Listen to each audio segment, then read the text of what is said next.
बोलिए शिव शंकर भगवान की जय। प्रिय भक्तों, श्री शिव महापुराण के कोटि रुद्र संहिता की अगली कथा है भगवान शिव को संतुष्ट करने वाले व्रतों का वर्णन, शिवरात्रि व्रत की विधि एवं महिमा का कथन। तो आइए भक्तों, आरंभ करते हैं इस कथा के साथ 37 और 38वां अध्याय। तदंतर ऋषियों के पूछने पर सूत जी ने शिव जी की आराधना के द्वारा उत्तम एवं मनोवांछित फल प्राप्त करने वाले बहुत से महान स्त्री पुरुषों के नाम बताए। इसके बाद ऋषियों ने फिर पूछा, हे व्यास शिष्य, किस व्रत से संतुष्ट होकर भगवान शिव उत्तम सुख प्रदान करते हैं? जिस व्रत के अनुष्ठान से भक्तजनों को भोग और मोक्ष की प्राप्ति हो सके, उसका आप विशेष रूप से वर्णन कीजिए। सूत जी ने कहा, हे महर्षियों, तुमने जो कुछ पूछा है वही बात किसी समय ब्रह्मा, विष्णु तथा पार्वती जी ने भगवान शिव से पूछी थी। इसके उत्तर में शिव जी ने जो कुछ कहा वह मैं तुम लोगों को बता रहा हूं। भगवान शिव बोले, मेरे बहुत से व्रत हैं जो भोग और मोक्ष प्रदान करने वाले हैं। उनमें मुख्य 10 व्रत हैं जिन्हें जाबाल श्रुति के विद्वान 10 शैव व्रत कहते हैं।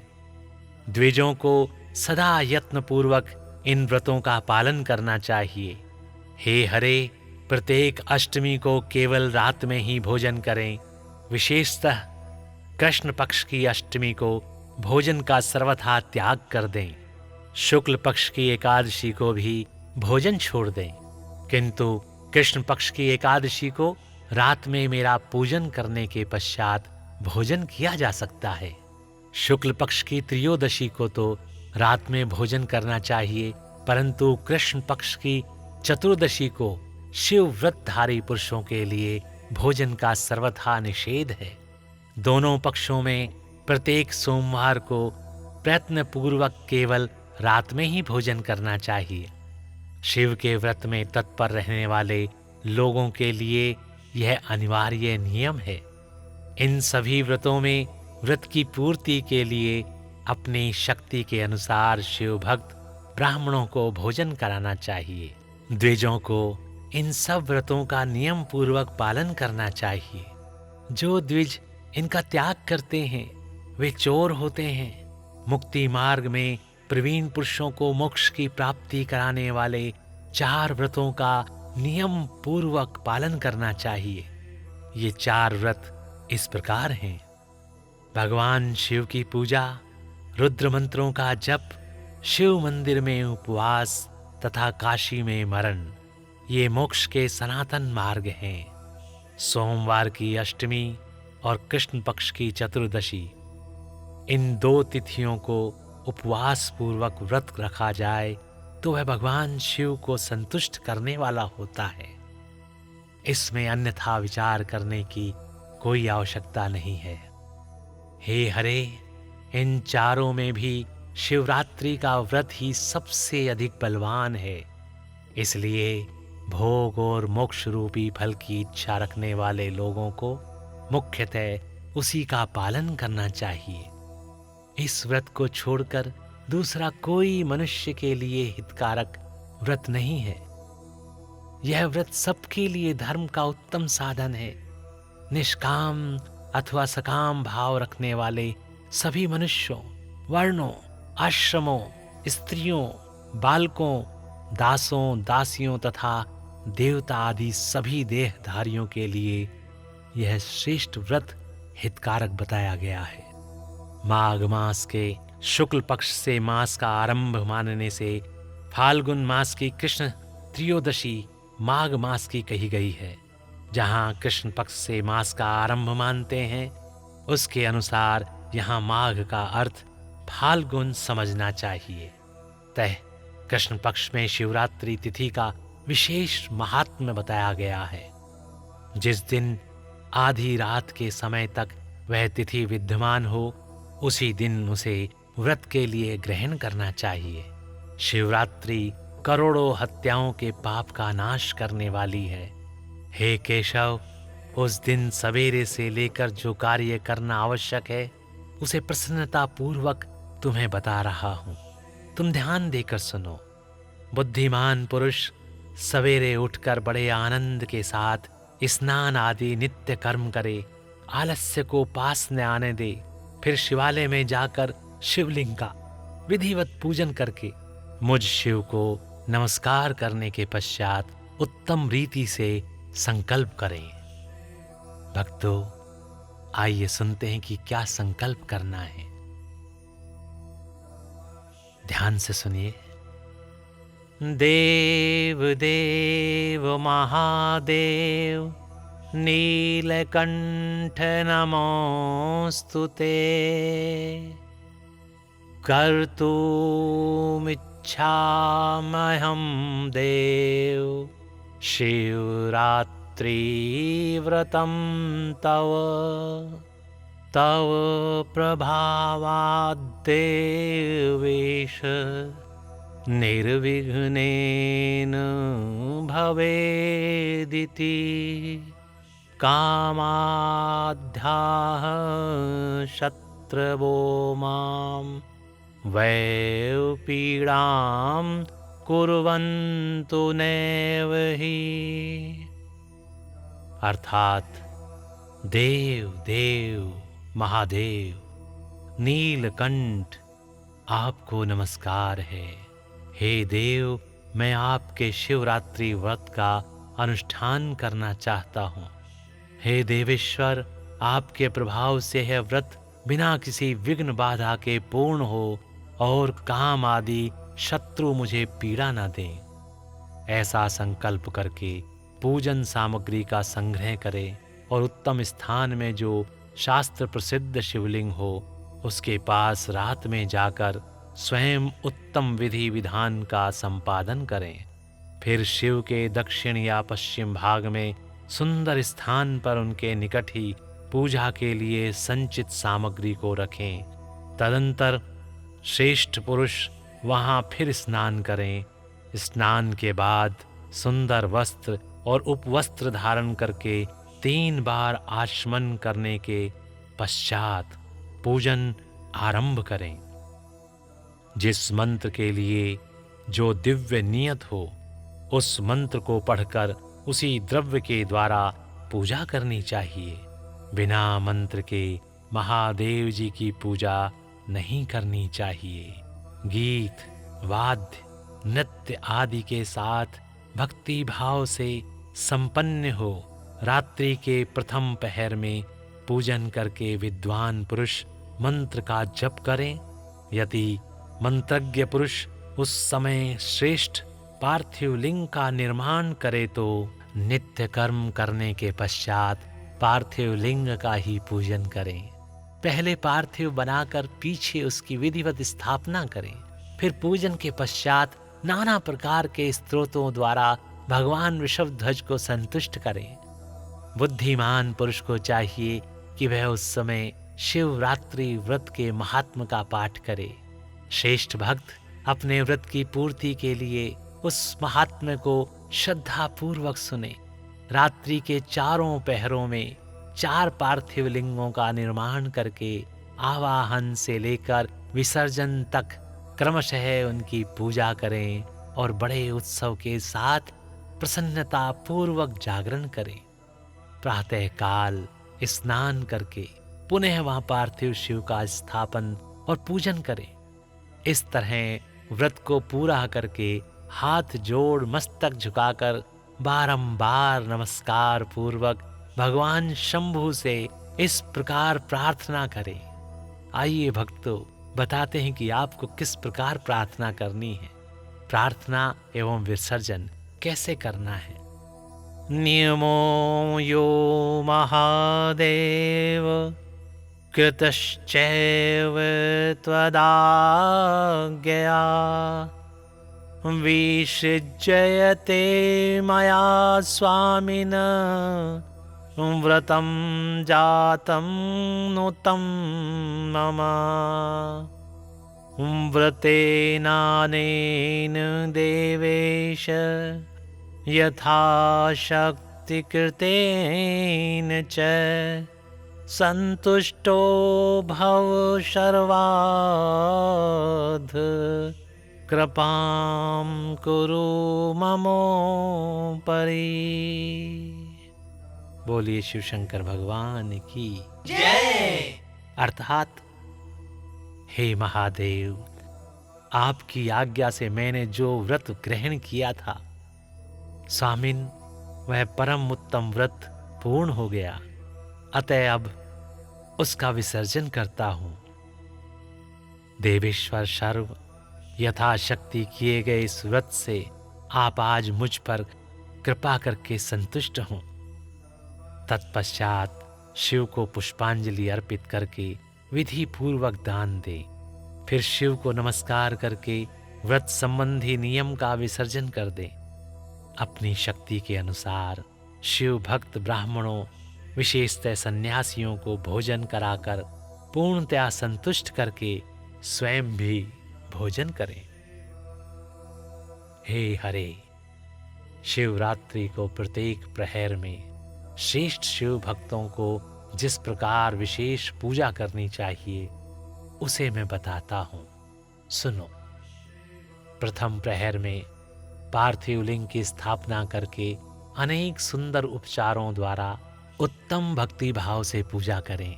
पहले गंध, पुष्प आदि 5 द्रव्यों द्वारा सदा महादेव जी की पूजा करनी चाहिए। उस द्रव्य से संबंध रखने वाले मंत्र का उच्चारण करके पृथक पृथक वह द्रव्य समर्पित करें। इस प्रकार द्रव्य समर्पण के पश्चात भगवान शिव को जलधारा अर्पित करें। विद्वान पुरुष चढ़े हुए द्रव्य को जलधारा से ही उतारें। जलधारा के साथ साथ 108 मंत्र का जप करके वहां निर्गुण सगुण रूप शिव का पूजन करें। गुरु से प्राप्त हुए मंत्र द्वारा भगवान शिव की पूजा करें, अन्यथा नाम मंत्र द्वारा सदा शिव का पूजन करना चाहिए। विचित्र चंदन, अखंड चावल और काले तिरों से परमात्मा शिव की पूजा करनी चाहिए। कमल और कनेर के फूल चढ़ाने चाहिए। 8 नाम मंत्रों द्वारा शंकर जी को पुष्प समर्पित करें। वे 8 नाम इस प्रकार हैं: भव, शर्व, रुद्र, पशुपति, उग्र, महान, भीम और ईशान। इनके आरंभ में श्री और अंत में चतुर्थी विभक्ति जोड़कर श्री भवाय नमः इत्यादि नाम मंत्रों द्वारा शिव का पूजन करें। पुष्प समर्पण के पश्चात धूप, दीप और नैवेद्य निवेदन करें। पहले प्रहर में विद्वान पुरुष नैवेद्य के लिए पकवान बनवा लें। फिर श्रीफल युक्त विशेषार्घ देकर तांबूल समर्पित करें। तदंतर नमस्कार और ध्यान करके गुरु के दिए हुए मंत्र का जप करें। गुरु दत्त मंत्र न हो तो पंचाक्षर नमः शिवाय मंत्र के जप से भगवान शंकर को संतुष्ट करें। धेनु मुद्रा का लक्षण इस प्रकार है: वामांगुलीनां मध्येषु दक्षिणांगुलिकास्थिता संयोज्य तर्जनीं दक्षां मध्यमानामयोस्तथा। दक्ष मध्यम योर्वामां तर्जनीं च नियोजयेत्। वाम यानामया दक्ष कनिष्ठां च नियोजयेत्। दक्षयानामया वामां कनिष्ठां च नियोजयेत्। विहिता धोमुखी चैषा धेनुमुद्रा प्रकीर्तिता। बाएं हाथ की उंगलियों के बीच में दाहिने हाथ की उंगलियों को संयुक्त करके दाहिनी तर्जनी को मध्यमा में लगाएं। दाहिने हाथ की मध्यमा में बाएं हाथ की तर्जनी को लगाएं। फिर बाएं हाथ की अनामिका से दाहिने हाथ की कनिष्ठ का और दाहिने हाथ की अनामिका के साथ बाएं हाथ की कनिष्ठिका को संयुक्त करें। फिर इन सब का मुख नीचे की ओर करें। यही धेनु मुद्रा कही गई है। धेनु मुद्रा दिखाकर उत्तम जल से तर्पण करें। पश्चात अपनी शक्ति के अनुसार 5 ब्राह्मणों को भोजन कराने का संकल्प करें। फिर जब तक पहला प्रहर पूरा न हो जाए तब तक महान उत्सव करता रहे। दूसरा प्रहर आरंभ होने पर पुनः पूजन के लिए संकल्प करें, अथवा एक ही समय चारों प्रहरों के लिए संकल्प करके पहले प्रहर की भांति पूजा करता रहे। पहले पूर्वोक्त द्रव्यों से पूजन करके फिर जलधारा समर्पित करे। प्रथम प्रहर की अपेक्षा दुगने मंत्रों का जप करके शिव की पूजा करे। पूर्वोक्त तिल, जौ तथा कमल पुष्पों से शिव की अर्चना करे। विशेषतः बिल्व पत्रों से परमेश्वर शिव का पूजन करना चाहिए। दूसरे प्रहर में बिजोरा नींबू के साथ अर्घ्य देकर खीर का नैवेद्य निवेदन करें। जनार्दन, इसमें पहले की अपेक्षा मंत्रों की दुगनी आवृत्ति करनी चाहिए। फिर ब्राह्मणों को भोजन कराने का संकल्प करें। फिर शेष सब बातें पहले की भांति तब तक करता रहे जब तक दूसरा प्रहर पूरा न हो जाए। तीसरे प्रहर के आने पर पूजन तो पहले के समान ही करे, किंतु जौ के स्थान में गेहूं का उपयोग करे और आग के फूल चढ़ाए। उसके बाद नाना प्रकार के धूप एवं दीप देकर पुए का नैवेद्य भोग लगाए। उसके साथ भांति भांति के शाक भी अर्पित करे। इस प्रकार पूजन करके कपूर से आरती उतारे। अनार के फल के साथ अर्घ दे और दूसरे प्रहर की अपेक्षा 2 गुना मंत्र जप करे। तदंतर दक्षिणा सहित ब्राह्मण भोजन का संकल्प करे और तीसरे प्रहर के पूरे होने तक पूर्वत उत्सव करता रहे। चौथा प्रहर आने पर तीसरे प्रहर की पूजा का विसर्जन कर दे। पुनः आवाहन आदि करके विधिवत पूजा करे। उड़द, कंगनी, मूंग, सप्तधान्य, शंखी पुष्प तथा बिल्व पत्रों से परमेश्वर शंकर का पूजन करे। उस प्रहर में भांति भांति की मिठाइयों का नैवेद्य लगाए अथवा उड़द के बड़े आदि बनाकर उनके द्वारा सदा शिव को संतुष्ट करे। केले के फल के साथ अथवा अन्य विविध फलों के साथ शिव को अर्घ्य दे। तीसरे प्रहर की अपेक्षा दूना मंत्र जप करे और यथाशक्ति ब्राह्मण भोजन का संकल्प करे। गीत, वाद्य तथा नृत्य से शिव की आराधना पूर्वक समय बिताए। भक्त जनों को तब तक महान उत्सव करते रहना चाहिए जब तक अरुणोदय न हो जाए। अरुणोदय होने पर पुनः स्नान करके भांति भांति के पूजनोपचारों और उपहारों द्वारा शिव की अर्चना करे। तत्पश्चात अपना अभिषेक कराए। नाना प्रकार के दान दे और प्रहर की संख्या के अनुसार ब्राह्मणों तथा सन्यासियों को अनेक प्रकार के भोज्य पदार्थों का भोजन कराए। फिर शंकर को नमस्कार करके पुष्पांजलि दे और बुद्धिमान पुरुष उत्तम स्तुति करके निम्नांकित मंत्रों से प्रार्थना करे। आइए भक्तों, बताते हैं कि किस मंत्र के द्वारा प्रार्थना करनी है। तावकस्त्वद्गत प्राणस्त्वच्चितोऽहं सदा मृडम् कृपानिधे इति ज्ञात्वा यथा योग्यं तथा कुरुम् अज्ञानादधीवा ज्ञानाज्ज पपूजादिकं मया कृपानिधि त्वाज्ज्ञात्वैव भूतनाथ प्रसीद मे अनेन व्योपवासेन यज्जातं फलमेव च तेनैव प्रीयताम देवः शङ्करः सुखदायकः कुले मम महादेव भजनं ते अस्तु सर्वदा मा भूतस्य कुले जन्म यत्र त्वमम नहि देवता। बोले शिव शंकर भगवान की जय। अर्थात सदा सुखदायक कृपा निधान शिव, मैं आपका हूँ। मेरे प्राण आप में ही लगे हैं और मेरा चित्त सदा आपका ही चिंतन करता है। यह जानकर आप जैसा उचित समझें वैसा करें। हे भूतनाथ, मैंने जानकर या अनजान में जो जप और पूजन आदि किया है उसे समझकर दया सागर होने के नाते ही आप मुझ पर प्रसन्न हो। उस उपवास व्रत से जो फल हुआ हो उसी से सुखदायक भगवान शंकर मुझ पर प्रसन्न हो। हे महादेव, मेरे कुल में सदा आपका भजन होता रहे।